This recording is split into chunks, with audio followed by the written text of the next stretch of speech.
Good morning, freshmen. How are you today? This is the second last video. You only got this one and one more to get through, and you're done with Algebra 1 for the year. Well, except for a little quiz you have to take, but quest or whatever. But we only have a little bit more to do, and this is kind of nothing totally new. We're just putting things together that we learned to make use of them. So today's lesson and the homework that you're going to do today, today's Monday, is going to be using all three different methods of factoring mixed together. You know, so far I've given you worksheets with all trinomials, or a worksheet with all difference of two squares, and a difference, the last worksheet you had to do was on greatest common factor, and all the problems were the same. Now I'm going to mix these up, and so we want to take a look, and some of these problems you're going to need to use more than one method of factoring in the same problem. So that's what we're really going to look at today. So I'm just going to review real quickly the three different kinds of factoring that we used. The first one, and the one that we've definitely spent the most time on, is what we call the trinomial reverse FOIL. So if we add x squared minus x minus 6, we set our two parentheses up, we try to find the two binomials that multiply together, that FOIL together to give you that trinomial. So that's called trinomial reverse FOIL. Then we looked at special cases where there was no middle term. And that just meant that the middle term was 0. And the only way that would factor is if you can split the first term up perfectly even in these two positions, and you can split the 25 up into two equal parts with different signs. Then the evens and the inners and the outers cancel out, you don't get that middle term. That's called the difference of two squares, because that will you'll only be able to do that if those are squares that can be split up into two equal pieces. Like this wouldn't work if that was 20, because you can't split 20 up into two equal numbers here and here.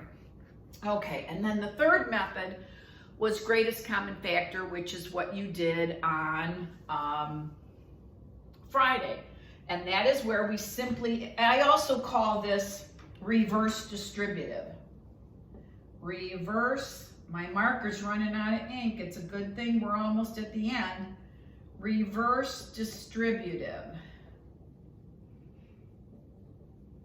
Because you're taking out a GCF out of these terms, placing it here, and then creating a distribution problem so that when you multiply, you end up with that. So those are our three methods of factoring. So on today's homework, those are going to be all mixed together. So you're going to have to try to recognize, but you know, it's not really that tough to try to recognize what you're going to do.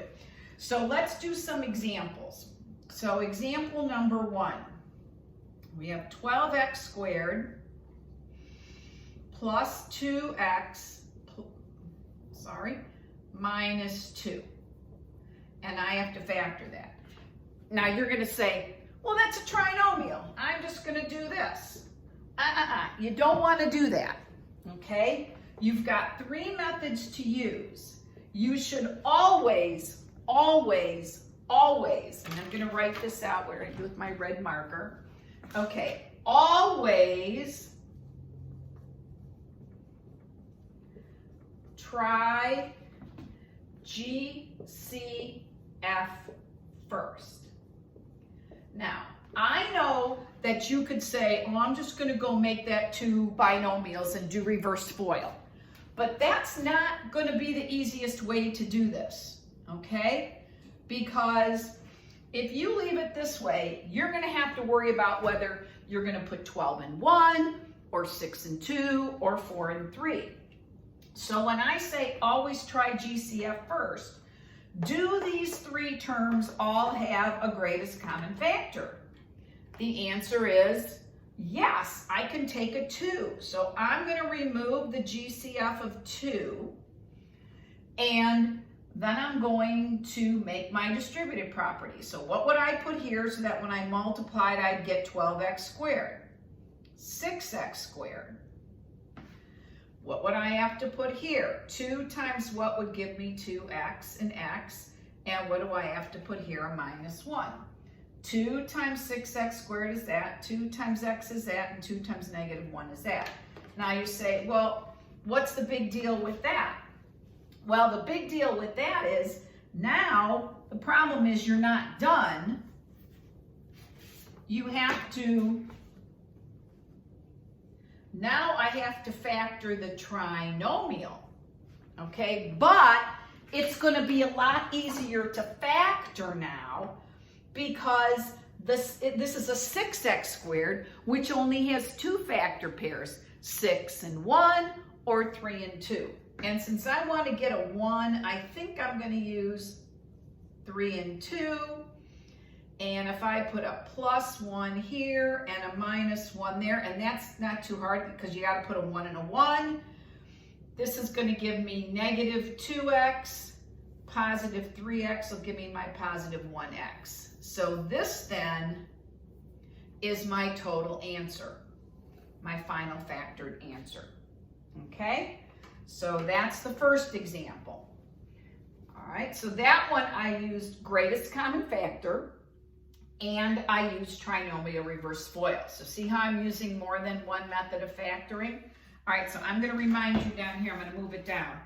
Always try GC, whoops. Come on, Mrs. A. GCF first. Okay, so let's look at our next example. 3x squared minus 75. Okay, now it kind of looks like that difference of 2 squares, but 75 is not a square. So what do I always tell you to try to do first? GCF.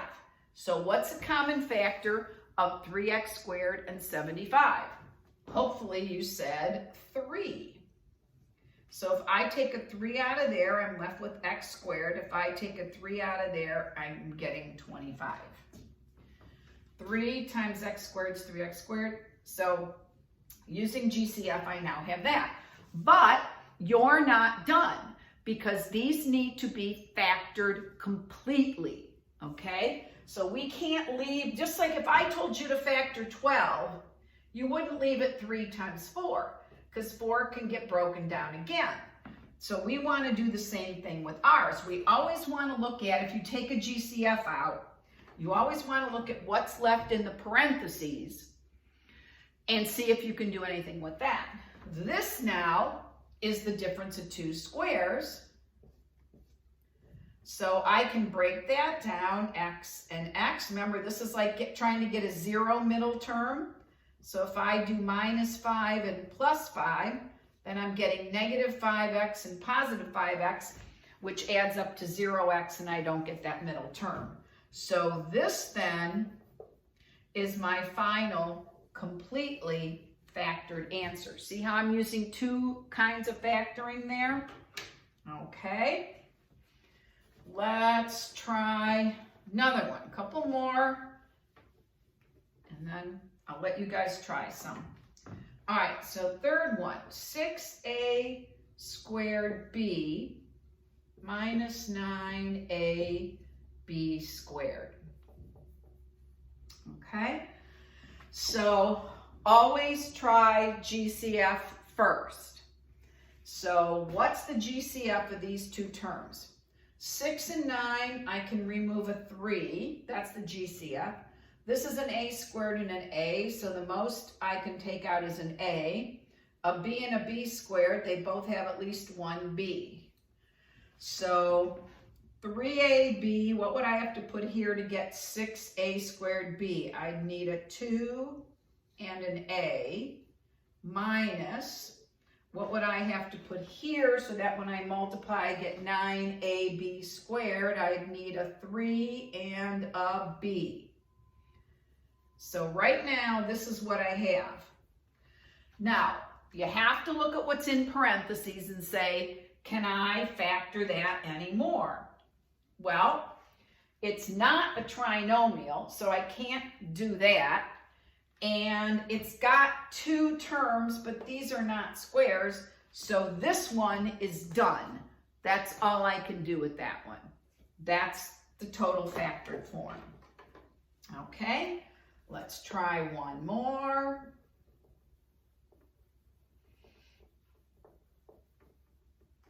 Okay, let's try this one.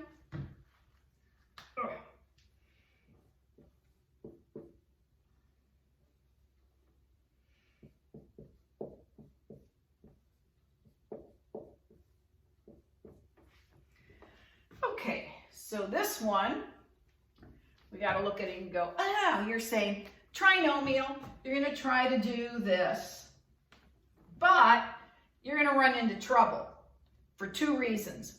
One, this is a third, so I can't split that up evenly. The other thing is 12 has an awful lot of factor pairs, 12 and 1, 6 and 2, 4 and 3. 40 has a lot of pairs of factors. So I'm going to make my life easier if I do what I keep telling you, try a GCF first. So what do these terms all have in common? 12, 4, 40.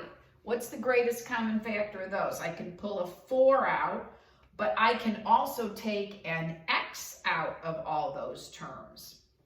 Now, if I take a 4x out of here, that's going to leave me 3x squared. This times this will give me that. I'm taking the 4 out and one of the x's, so I just have an x. And here, I'm just going to have a 10. Correct? If I distributed this out, I would get that. Okay, but I'm not done yet, because this trinomial, I have to check to see whether that can get broken down. And you'll see why tomorrow. We got to get this broken down, because tomorrow we're going to learn how to use this to solve equations.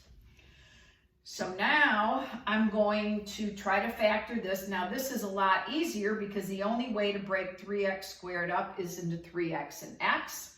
Now 10, I got to figure out if I want to use 5 and 2 or 10 and 1. I think if I put a 5 here and a 2 there, this will give me 5x. This will give me 6x. I can get a 1 from that if the signs are different. And since I want the 1 to be positive, the 5 is going to have to be negative and the 6 positive. So this is going to be negative and that's going to be positive. This then is my final factored answer. Okay?